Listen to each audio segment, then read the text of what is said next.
How you doing? This is Glenn Giordano again, your favorite full-time drummer. I just kind of like alliteration, I think. That's why I say that all the time. Anyway, because I hope that I'm your favorite full-time drummer, but to be honest, I don't even think I'm my favorite full-time drummer. Anyway, this is just a continuing episode of this idea of learning how to command the hands by using lots of paradiddles and all sorts of stuff to come up with warm-ups that really help us to get that signal strong between the head and the hands, right? We want our brain and our hands to be talking to one another all the time and that signal to be strong. And truth be told, when I take breaks, or even now with the zombie apocalypse thing, it's hard to get motivated to play. And I have to get motivated to do this for you guys. And I do. This is part of the reason I'm doing it, just to keep me warm.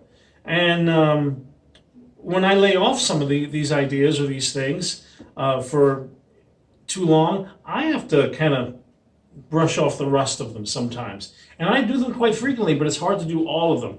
So I like to show you. I don't know why I put my glasses on. I don't really need them for this, so I'm not gonna. Anyway, I want to show you this one. This is a really cool one. It's one of my favorites, and it's one of the tougher ones. This is a triplet exercise, and it is based on two rudiments. The first, the paradiddlediddle, right? And we all know what that is. We should. Here's a right-hand lead for the paradiddlediddle, just to refresh your memory. It's right, left, right, right, left, left. Right? Once again, right, left, right, right, left, left. Right? That's the paradiddlediddle. If I did it for my left hand, it's left, right, left, left, right, right. Left, right, left, left, right, right.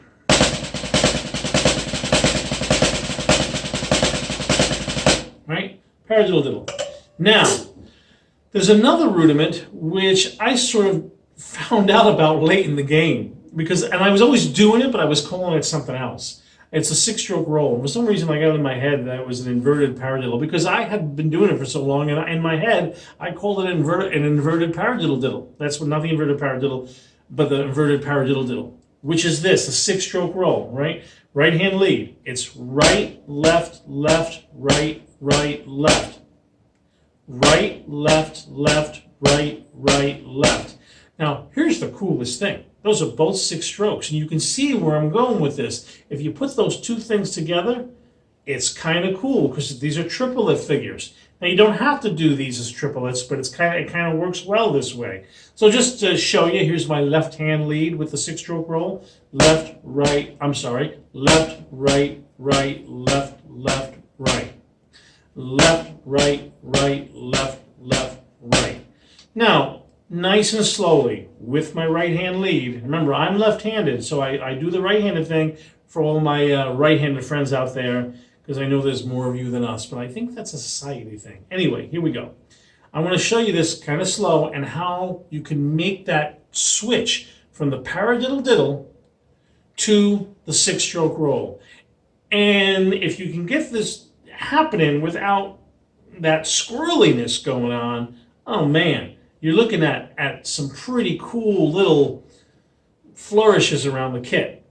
So here we go, nice and slow, and I'll count it in triplet form because that works the best. And I count my triplets, by the way, 1 enda, 2 enda, 3 enda, 4 enda. I hear guys counting that lolly stuff. I never learned it that way, and it just feels better for me to go 1 enda, 2 enda, 3 enda, 4 enda. But truth be told, however you want to count it, man, go for it. Here we go. 1 enda, 2 enda, 3 enda, 4 enda, 1 enda, 2 enda, 3 enda, 4 enda, 1 enda, 2 enda, 3, 4 enda, 1 enda, 2 enda, 3 enda, 4 enda, 1 enda, 2 enda, 3 enda, 4 enda, 1 enda, 2 enda, 4 enda, 1 enda, 2 enda, 3 enda, 4 enda, 1 enda, 2 enda, 3. Now you can see that move around, the accents from now,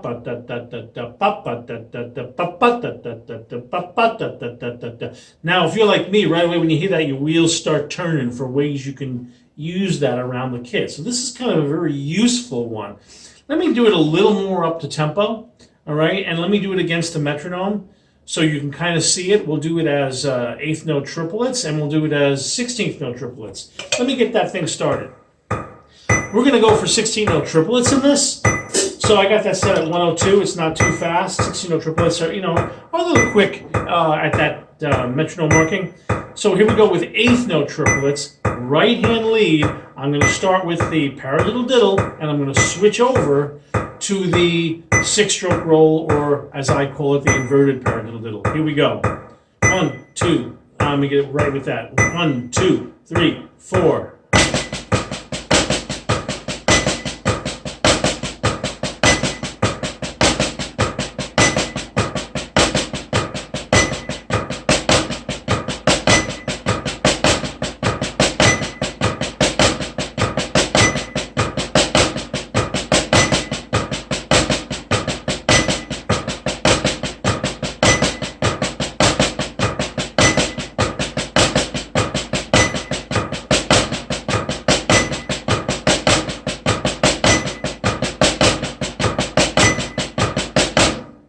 Pretty cool, right? Already you're starting to think of things you can do. Even when it's that slow, it's not bad. So now let's kick it into a higher gear. Let's double that speed into 16-note triplets so you can hear this. And I'm going to do the right-hand lead, and then I'm going to close with my home court, my left-hand lead, okay? And usually when I'm playing around the kit, as you can see, I have it set up lefty. I'm usually doing this off a left-hand lead, which still, after all these years, my left-hand lead does this better than my right-hand lead will ever do it, right? I can get close, and there are some days of the week it's really close, and some days of the week, not so much. So let's see how we do.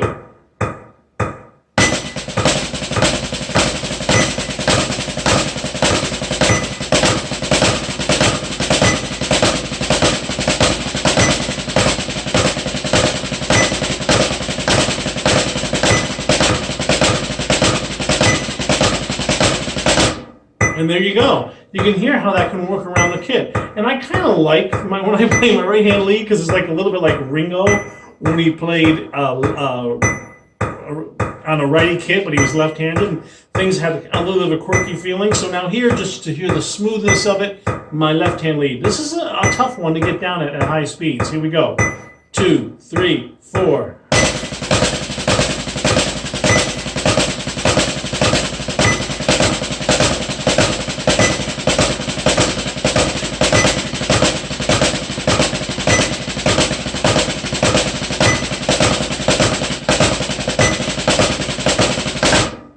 Already, you can think, if you were at the end of a tune and you wanted to have those accents be off the cymbals with your bass drum, you've got a pretty impressive looking and impressive sounding kind of thing.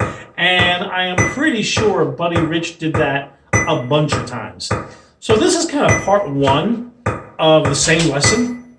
I'm going to do that same thing in the next video that I do. This is episode 5. Episode 6 is going to be the same thing, but not in triplets. Instead of going 1 in a triplet, 2 in a triplet, we're going to count them as 16th notes. And you can see this gets really squirrely, but really cool to use them with the hi-hat and the snare. All right? Stay well, live well, be well. We'll get through this together. See you soon.